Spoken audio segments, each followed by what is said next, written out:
আসসালামু আলাইকুম রহমতুল্লাহ বরকাত। আপনার কি স্বর্ণ চুরি হয়েছে, গয়না চুরি হয়েছে?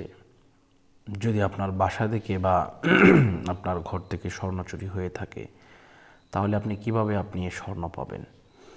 আসুন কোরআনের কিছু আমল আপনাদেরকে বলে দিই। যদি করেন আলহামদুলিল্লাহ, 3 দিন থেকে 1 সপ্তাহের ভিতরে আপনি আপনার মাল ফেরত পাবেন ইনশাআল্লাহ। তো আল্লাহ পাক রব্বুল আলামিন কোরআনুল কারীমের মধ্যে 6,666 খানা আয়াত নাজিল করে দিয়েছেন। এর মধ্যে একখানা আয়াত আছে যে আয়াতে কারিমাকে খতমি ইউনূস বলা হয়, আবার অনেকে জালালি খতমও বলে থাকেন। তো এই জালালি খতম বা খতমি ইউনূস যদি কেউ পড়ে, তাহলে যেই ব্যক্তি চুরি করেছে সেই ব্যক্তির গলা দিয়ে নাক দিয়ে রক্ত বের হয়, এমন সিমটম দেখা যায়। এটা যে হবে এরকম না।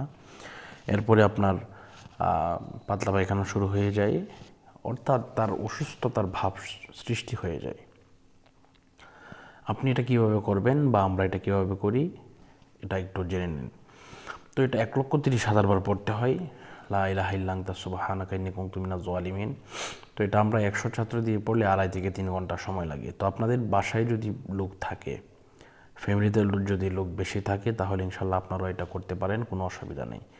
তো যদি করতে চান তাহলে আপনারা প্রথমে উজু করতে হবে, এরপরে আপনার যেটা করতে হবে, একটা জায়নামাজের মধ্যে বসতে হবে। বসার পরে বিসমিল্লাহ সহ সূরা ফাতিহা একবার, বিসমিল্লাহ সহ সূরা ইখলাস 3 বার, কয়েকবার দরুদ শরীফ পাঠ করার পরে লা ইলাহা ইল্লা আনতা সুবহানাকা ইন্নী কুনতু মিনাজ জালিমিন এটা পড়া শুরু করবেন।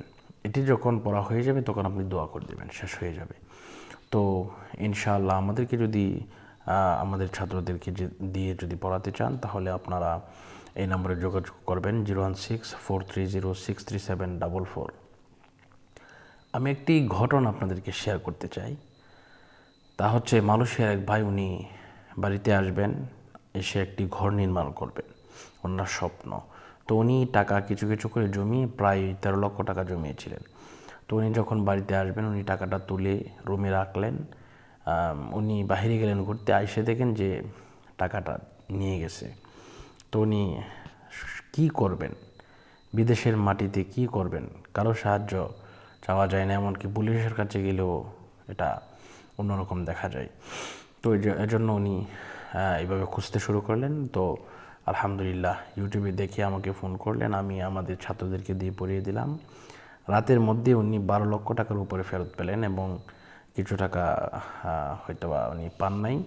তো উনি বললেন যে হুজুর আলহামদুলিল্লাহ আপনার মাধ্যমে পেয়েছি। তো উনি খুশি হয়ে আমাকে হাদিয়া দিলেন, আলহামদুলিল্লাহ। তো বিষয়টা হচ্ছে আমাদেরকে আল্লাহর উপর তাওয়াক্কুল করতে হবে, এবং আমাদেরকে এই বিষয়টা মাথায় রাখতে হবে যে সব কিছুর মালিক আল্লাহ, আমরা হচ্ছে ওসিলা। তো আল্লাহ পাক কবুল করুন, মঞ্জুর করুন। বিদায় নিচ্ছি। আসসালামু আলাইকুম রহমতুল্লাহি ওয়া বারাকাতুহু।